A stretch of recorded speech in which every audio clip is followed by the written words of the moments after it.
హుజరాబాద్ శాసనసభ్యుడు కౌశిక్ రెడ్డి మూలంగానే ఎలక్షన్ సమయంలో దళిత బంధు రెండో విడత రావద్దని చెప్పి వచ్చిన దాన్ని ఆపి ఆయన స్వలాభం కోసం దాన్ని ఆపే ప్రయత్నం చేసింది కౌశిక్ రెడ్డి.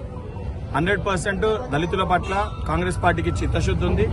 ఏదైతే మీరు దళిత బంధు పేరిట మీరు దళిత బంధు ఇచ్చి నీ దగ్గరున్న వ్యక్తులు కొంతమంది ఆ రోజు అడ్డగోలుగా వచ్చిన డబ్బులలో కూడా 50,000 లక్ష రూపాయలు కమిషన్ తీసుకున్న ఒక రోజులు బహుశా నువ్వు మర్చిపోయినవేమో.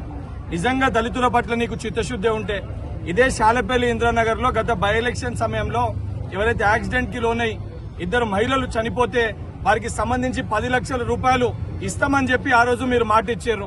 వాళ్ళకి ఇప్పటి వరకు కూడా శాసనసభ్యునిగా నువ్వు ఉన్న ఏ కాలంలో కూడా వారికి 10 లక్షలు ఇయ్యలే, కనీసం ఆ దిక్కు రాలే. ఈ రోజు హుజరాబాద్ నియోజకవర్గ దళిత సోదరులని రెచ్చగొట్టి నీ రాజకీయ లబ్ధి కోసము ఏదైతే రాజకీయం చేసే ప్రయత్నం చేస్తున్నావు, బిడ్డ కౌశిక్ రెడ్డి మానుకోకపోతే ఖబర్దార్. నువ్వు మర్చిపోయినట్టున్నావు గత నీ చరిత్ర, గత నువ్వు చేసిన ఏంది. హుజరాబాద్ నియోజకవర్గానికి సంబంధించి రెండో విడత దళిత బంధు ఏదైతే నువ్వు చేసిన స్కాములన్నింటినీ బయటికి తీసుకొని వచ్చి రెండో విడత మొత్తం పూర్తి స్థాయిలో ఎవరైతే మా దళిత సోదరులకి అందే విధంగా 100% కాంగ్రెస్ పార్టీ కృషి చేస్తుంది.